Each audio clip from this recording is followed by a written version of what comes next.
Too late to try out new resources now, especially with a couple of games to go. I think you have to back your players.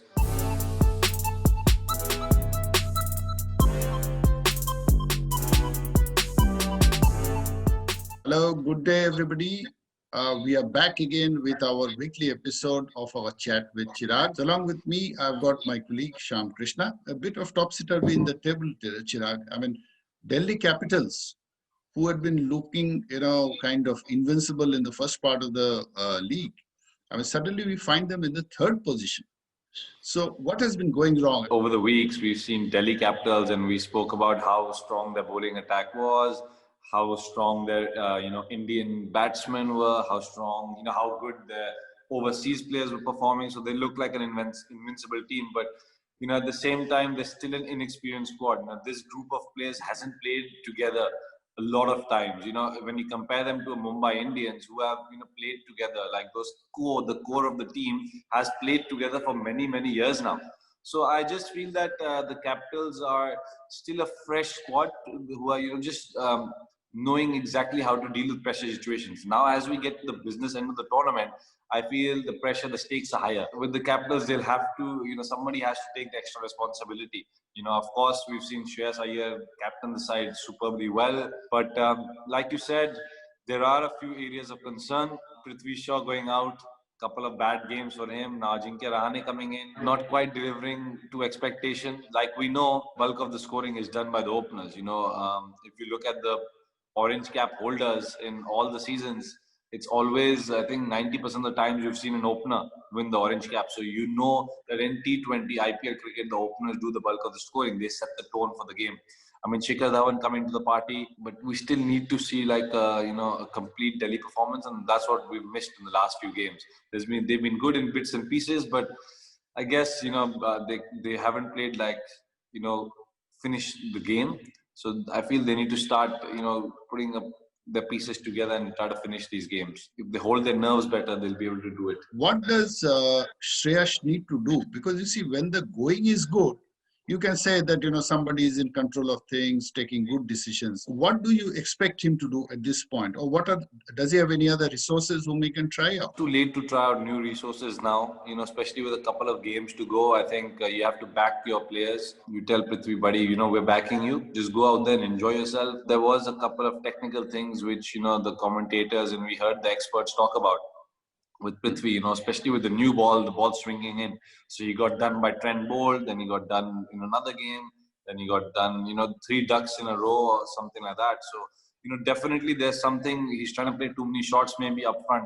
So somebody needs to tell him that, take your time in the top, take the 5-6 extra balls and then, start playing your shots. So we'll have to wait and see, how Shreyas tackles this. I think it's a good learning curve for him as well. In the IPL, we've seen, team 8 beat team number 1. So it's not like, anybody is very comfortable at the top. So, you just need to see maybe they're just, lying on their laurels a little bit. They're just taking it easy. I think you need to know that every game is a tough game in the IPL. There is no such thing as an easy game. Maybe Delhi Capitals just need to step up their game and make sure the intensities don't drop, because they've had a great season so far and they don't want to, they want to have the momentum going into the playoffs. So maybe even a couple of good games, they get into the top 2, get 2 bites of the cherry. I think that's what they would like to do. Sham, you see, we'll have to say that the most improved team, or the team which is, we seem like playing a team in the second half of the tournament, had been Kings 11.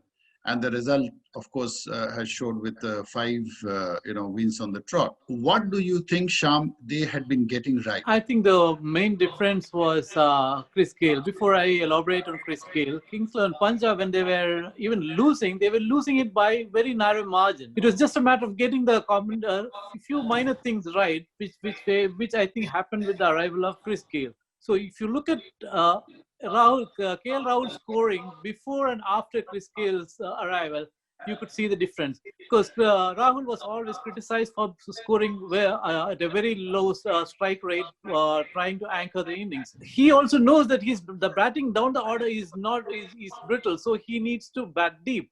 So in the process, he was slowing down the scoring rate. But when Chris Gale came, it changed that. Chris Gill just comes in and knocks the ball around and takes the attack to the opposition. That means the scoring rate goes up, and KL Rahul can continue to do what he was doing.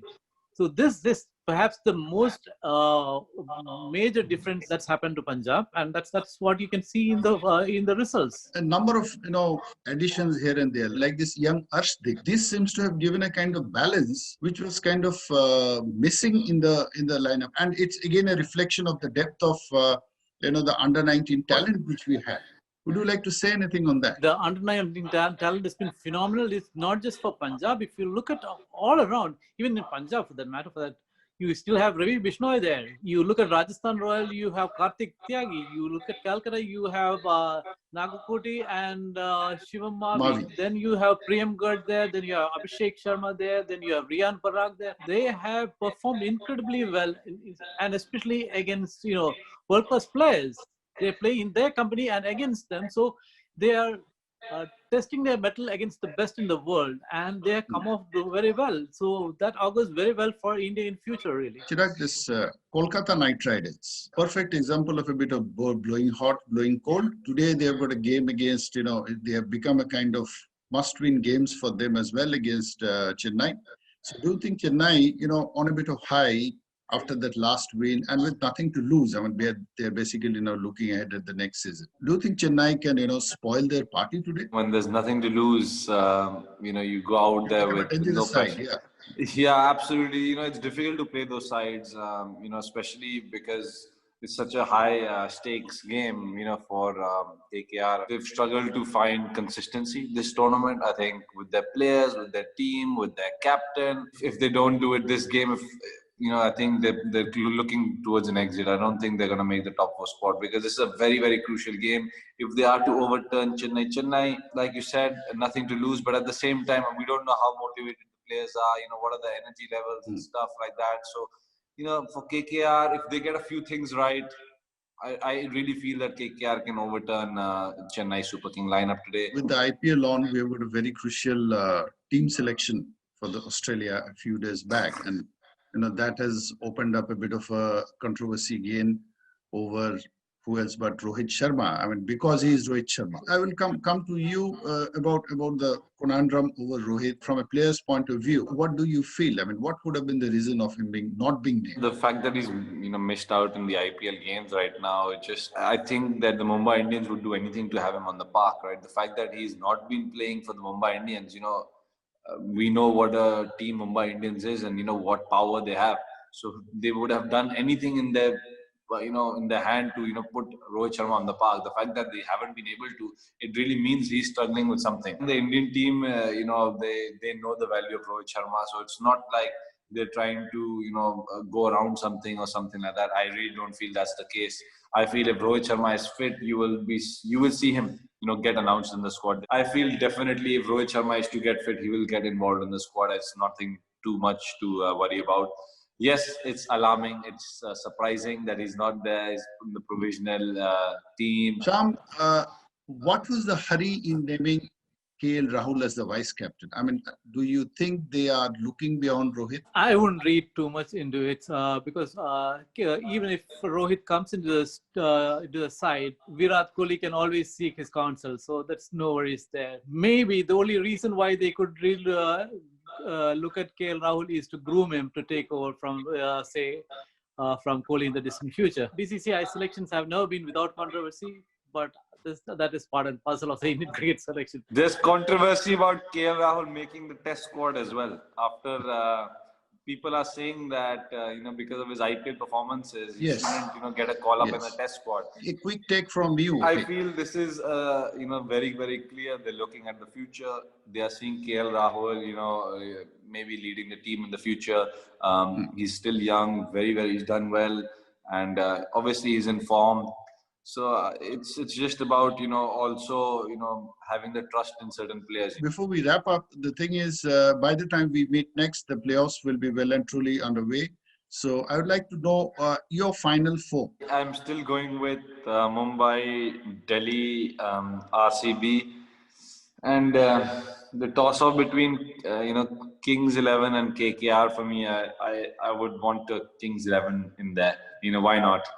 I'm Punjabi as well, so I would love a Kings 11 Oh, Punjab yes, making yes. it. Let's have a Delhi Punjab RCB, Kohli factor, and of course Mumbai Indians. Man, we haven't spoken about them today, but they're playing some really good cricket. They have made it a habit. Yes, yes. Their one team, Gotham, that they don't want to have the mega auction because they have players who have gelled together for many years. When they have to just retain a couple and let go of this core squad which they have for many years now, they've really done well to make such a squad over the years. I think yes, some of the players, are Mumbai Indians.